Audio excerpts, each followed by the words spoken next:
Keçeler hem yarım keçe hem uykudan turup oturup şu tarım yanımda turada hem vaqt icad kılıp oturaman. Könlümden köp narsa. Tuşlarımda hem bazı payda her xil kuylar aylanıp yuradi. Şundan uyanıp turup haligi kichik bir maytafonim bor shunga esimdan chiqmasin deb yozib qo'yaman. Chunki bu ijod u vaqt tanlamaydi. Falan vaqtda men ijod qilaman deb bo'lmaydi. Chunki bu shunday qobiliyat.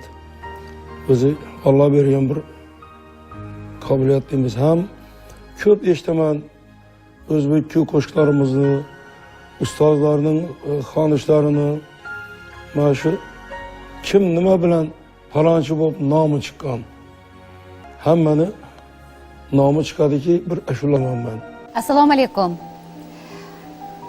Hozirgina O'zbekiston xalq artisti Ortiq Otajonov ta'kidlaganlaridek, bugun biz nafaqat san'atda o'zining nomi bilan, balkim odamiylikda dong'i ketgan Xorazm elining bulbuli va ta'kidlaganlaridek, ustozlarning xonishini ko'rib, yonida turib ulg'aygan, bo'yi baravar bugun o'zbek san'atiga o'z asarlarini qoldirgan bizning bebaho insonimiz O'zbekiston xalq artisti Ortiq Otajonovni bugun xotirlash va ular haqidagi shirin hikoyalarni eshitish maqsadida bugun biz siz bilan diydorlashyapmiz va albatta studiyamizga ular bilan boqamti bo'lgan, bir paytda ijod qilgan va ularni chuqur bilgan, shuningdek oila vakillarini taklif etganmiz.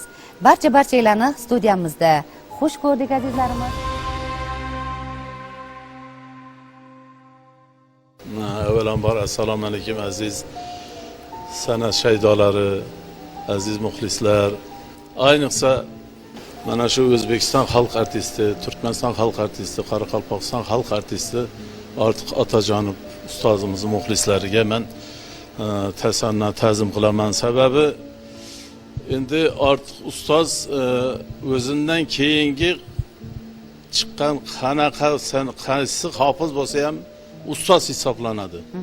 Meni ustozim Bobomurod Hamdam bo'lgan bilan yuragimni haqiqatdan shu insonga berganman, lekin bu Ortiq ustozni ham ustoz deb tan olganmiz. Umuman shu Qo'qoninadagi shu Xatardagi ustozlarni hammasini Otajon ustoz, Olmaxon opalarimiz, mana hozir hayotlar, Shermat Fayzullayevlar, Qalandar akalar, Mehmet Yaqubov, mana shu Bog'at, bular qaytib kelmaydigan, qaytib takrorlanmaydigan shunday ustozlar. Ustozni hamisha ustoz deb tan olamiz. Endi ustozni allaqachon ikkinchi hayoti boshlanib ketgan. Bu hech qachon o'lmas ustozlar, o'lmas san'atlar yaratib ketgan. Yana bir narsasini aytib o'taman ustozni. Mana ko'p qirrali ijodkor edi. Bu hayot to'g'risida ham, paxta to'g'risida, tabiat to'g'risida, mana bu meditsina sohasi bo'yicha ham mustaqillik, Navro'z hamma sohada qo'shiqlari bor edi. Va hammasi ma'lum va mashhur. Eng muhimi hammasi. Endi hozirgi davrda mana yoshlarimiz ham shulardan foydalanib, mana shu davralarda, bayramlarda, hamma bayramlarda ustozning qo'shiqlari aytilib kelyapti. Albatta, rahmat Karimboy aka. Bo'lmasam, payvandi shogirddan bitta qo'shiqni boshlab bersalar, nima deysizlar? Marhamat, qani ketdik.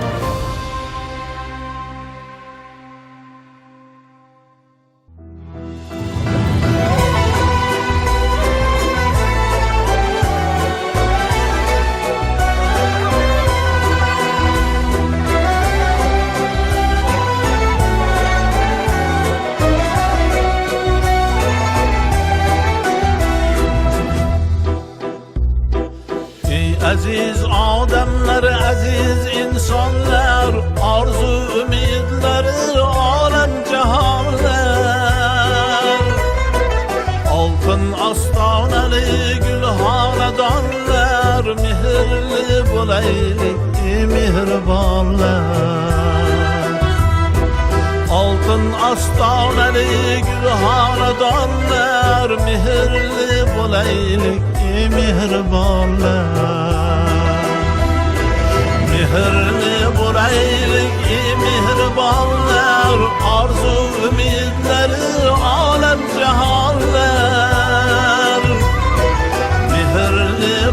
bulaylik mehribonlar, omonat dunyoda, omonat jonlar.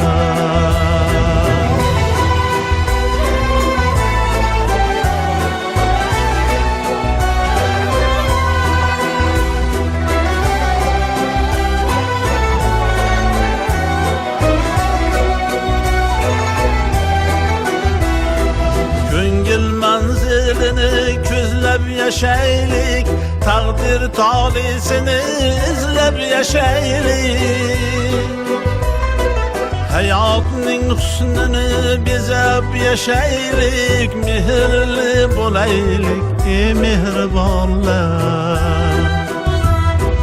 Hayotning husnini bezab yashaylik, mehrli bo'laylik ey mehribonlar. Mehrli bo'laylik ey mehribonlar, orzu umidlari olam jahonlar. Mehrli bo'laylik ey mehribonlar, omonat dunyoda, omonat jonlar.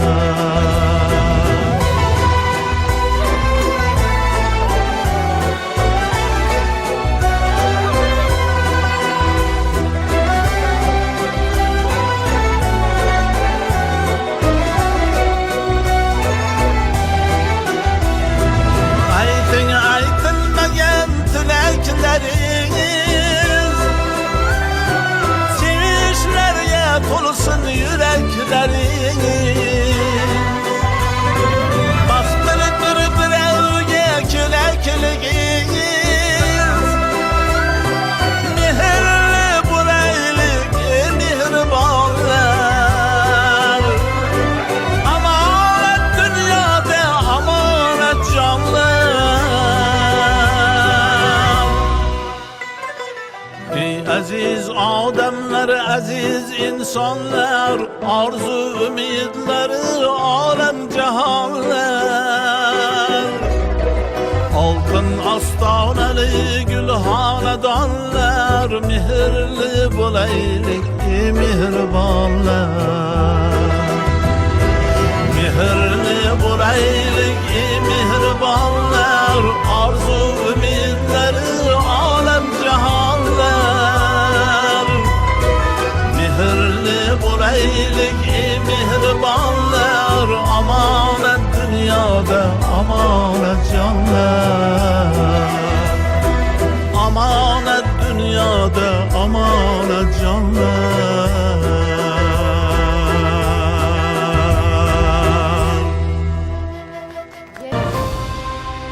O'zbek san'atiga 3000 dan oshiq qo'shiqlar va ta'bir joiz bo'lsa, sochini uchidan to oyog'ini uchiga qadar san'at bilan sug'orilgan, qalbi, ilhomi doimo qo'shiq bilan tirik bo'lgan inson, 3 davlat xalq artisti Ortiq Otajonovni xotirladik azizlar.